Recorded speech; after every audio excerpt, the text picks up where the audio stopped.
Good morning children. फिर से एक बार आपका इस सेशन में स्वागत है। तो देखो अभी आपको आपकी जो सुलभ भारती हिंदी कक्षा की टेक्स्ट बुक है वो आपको दिखाई दे रही है। तो इसमें देखिए इंडेक्स है, अनुक्रमणिका। तो देखो इसमें पहली इकाई में से हमें कौन कौन से पाठ आने वाले हैं, तो एक एक करके हम क्या करते हैं, वो पाठ हम देखते हैं।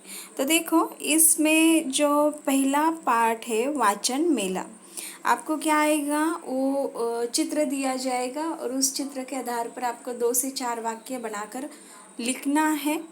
ठीक है। तो इसके बाद एक जो दूसरी कविता है फूल और कांटे।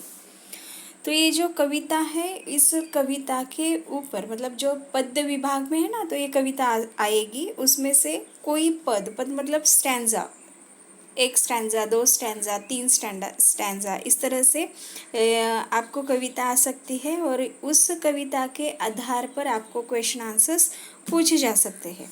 ओके। उसके बाद जो लेसन है वो लेसन है दादी माँ का परिवार। तीसरा लेसन है दादी माँ का परिवार। तो दादी माँ का परिवार जो है वो उस पर आपको एक पैराग्राफ दिया जाएगा, जिसे हिंदी में गद्यांश कहते हैं, परिच्छेद। ओके। तो वो पैराग्राफ, परिच्छेद, गद्यांश ये आपको आएगा। तो उस गद्यांश के आधार पर ही आपको प्रश्न पूछे जा सकते हैं। ओके। तो उसमें देखिए क्वेश्चन आंसर्स जैसे फिलिंग द ब्लैंक्स, रिक्त स्थान भरो, फिर उसके बाद सही गलत लिखो, इन जैसे जो क्वेश्चन है वो 4 मार्क्स के लिए आएंगे। और उसके बाद 2 मार्क्स ग्रामर होगा।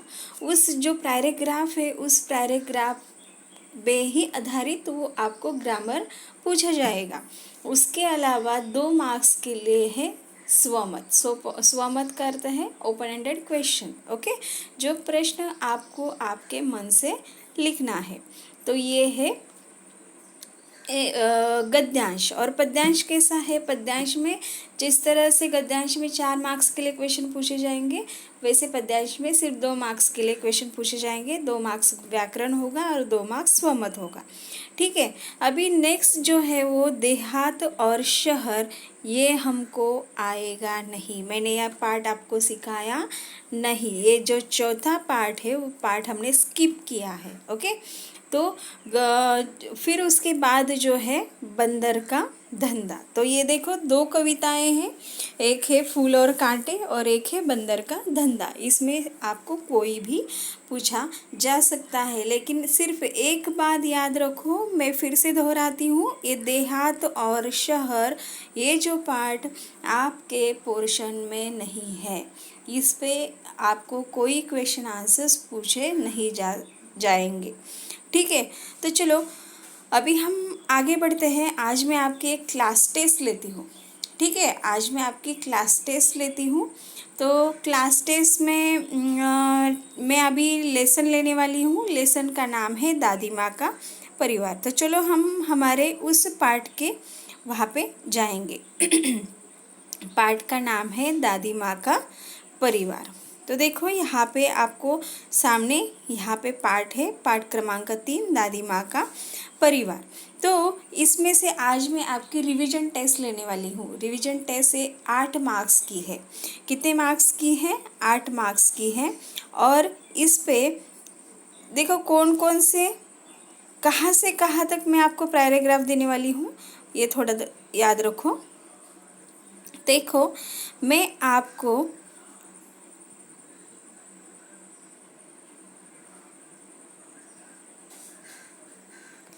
ओके, जहाँ पे मैंने मार्क किया है तो उस मार्क पे ही आपको क्वेश्चन आंसर्स पूछे जाएंगे। ये 8 मार्क्स के लिए क्वेश्चन आंसर्स होंगे।